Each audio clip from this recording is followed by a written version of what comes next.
So if you're debating between buying a new construction home and a resale, a previously loved home, uh, you're not alone in that decision.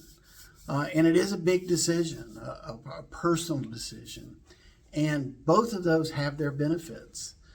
Today I want to walk you through some of the pros and cons of buying a new construction home so that you can have more confidence that the decision you're making is the right choice for you. And I want to start today with the pros. And first off, one of the biggest benefits, and this is the obvious one, everything is brand new. The roof, the appliances, the flooring, the light fixtures, the kitchen cabinets, the heating and air conditioning system, everything is brand new. And the odds are likely that you won't have to worry about any repairs anytime soon. And even if there is an issue, almost every builder offers warranties that cover those repairs for some period of time. Typically, it's going to be a year for the whole house and up to 10 years for major structure components. Then there's the customization. With new construction, you often have the chance to choose the finishes, the layouts, the upgrades that fit your style. Depending on the builder, you may be able to choose your paint colors and your countertops. You might have options for the flooring or lighting or appliances. You truly have the opportunity to make the home your own right from the start. Another big perk might be the financing incentives that are available to you. Home builders often partner with lenders to help the buyers with their financing in some way, form, or fashion. That might come in the form of a below market interest rate or the builder making contributions toward the buyer's closing cost. Typically, those offers, those incentives are going to be contingent, though, on the buyer working with that particular lender, with the builder's lender. Another perk worth mentioning is energy efficiency. New homes are built with the latest technology and materials. That can ultimately mean lower utility bills and a more comfortable living environment. Think better insulation, energy efficient windows, and oftentimes smart home systems. And last on our list of pros today, the modern amenities and communities that often come with new construction. You know, a lot of new developments today have parks and walking trails, pools, and other perks. There are definitely some fantastic things about buying new. However, often buyers don't consider that there may be drawbacks to choosing that new home. So let's take a minute and talk about some of the cons of buying new construction. You may have never thought to give some of these any consideration.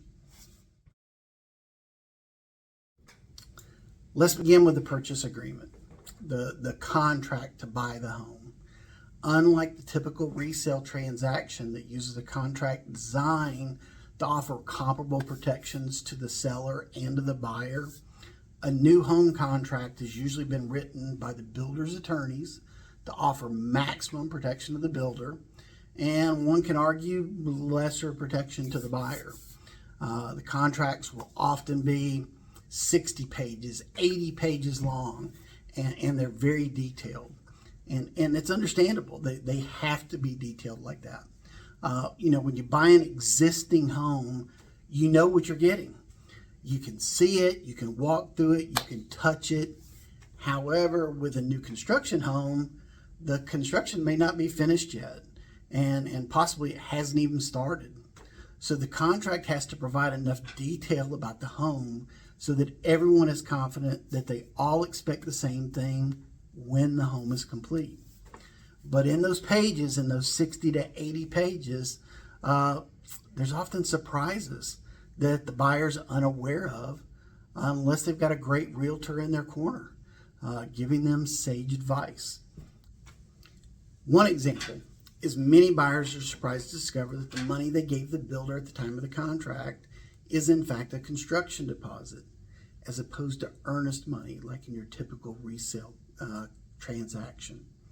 and with only limited exceptions, that construction deposit is non-refundable.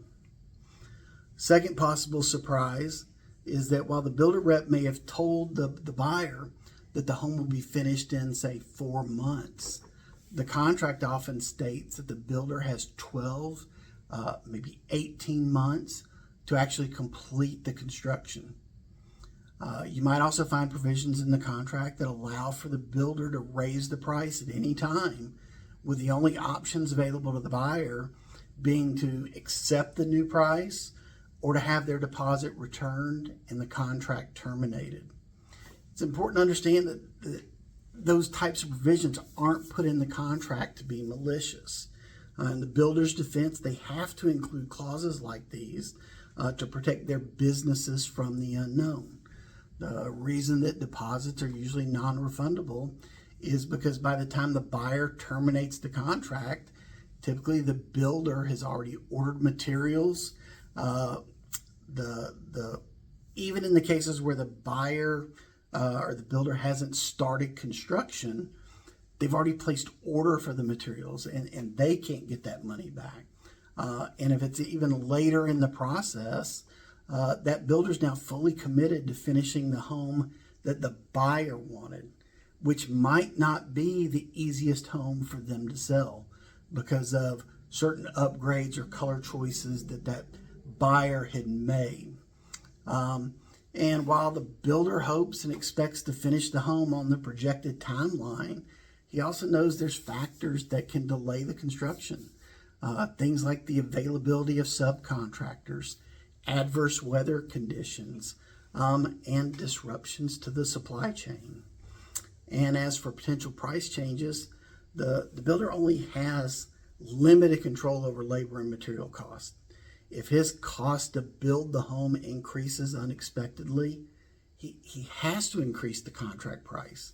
If the builder's forced to sell their homes for less than it costs to build them, they won't be in business for very long. The key point I hope you take away from this is, as a potential new construction buyer, is that it's vitally important that you understand the contract that you're signing. And if the home you are considering hasn't finished construction, that you're in a position where you can be flexible, especially with your timeline. Depending on your priorities, considering newly constructed homes that have already been completed might be the right choice for you. While you won't have the ability or the benefit of having input on builder options and color selections, you also won't have surprises around the timelines or pricing. Another major consideration in buying a new construction home is how long you anticipate it's going to take for the neighborhood to be completely developed.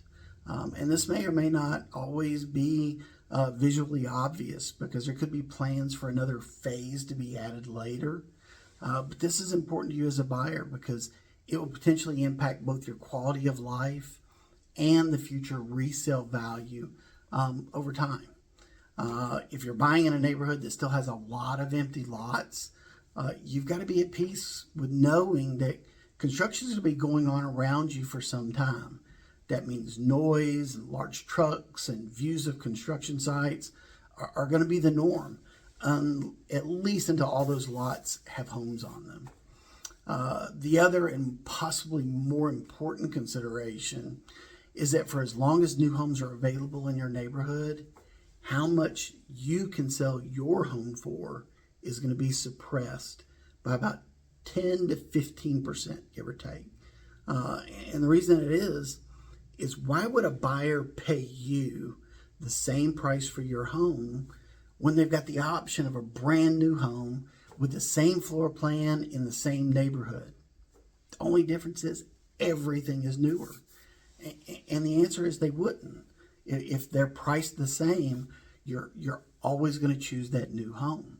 They're only consider your home if it's 10 to 15% less than that new home. The good news is that once all the new homes are sold, your home's going to see a bump in its value because you're no longer going to be in competition with that new construction. Another consideration is the fact that new construction homes may lack mature landscaping or that lived-in feel. You might have to wait for trees to grow and yards to take shape. It could take several years before the neighborhood really feels established. Another potential drawback is location. A lot of new construction is happening in remote areas, cities farther away, away from the more urban areas. So if you're someone who values a short commute or being close to amenities, you may have to make some compromises if you can't find new construction that's close in, and that's often hard to do. The last item on my list of cons for today is the price is the price. You're going to find that builders will rarely, if ever, be willing to negotiate the price of a new home. And the reason makes perfect business sense. If they agree to sell you a home at a lesser amount, that lower price sale that they made to you becomes a factor in every appraisal in the neighborhood for the foreseeable future. And that's different than your typical resale transaction. Think about yourself. When you sell your home, are you going to be worried about what your neighbor's home might be able to be sold for, say, 6 months from now? No, you've moved on and you're gone. But for the builder, he owns all the homes in the neighborhood, and he wants to keep those appraisal values high so that his future sales go smoothly as well. And depending on the current market conditions, you may find that there's still negotiating opportunity in there. It's just not on price. You and your agent may be able to negotiate that the builder puts in a bigger deck, they throw in a refrigerator, or they contribute a little bit more to the closing cost. So there you have it. Some pros and cons of buying a new construction home. And what it really comes down to is what matters most to you. If you love the idea of something brand new with less maintenance, new construction could be a great fit. But if a shorter commute or a more established neighborhood are your top priorities, resale might be the better option. So whether you're leaning toward that new construction or the resale, I would love to help you navigate the process and find the right home for you. If you've got any questions or just want to talk through your options, feel free to reach out. I'm here to help. Thanks for watching today, and happy house hunting.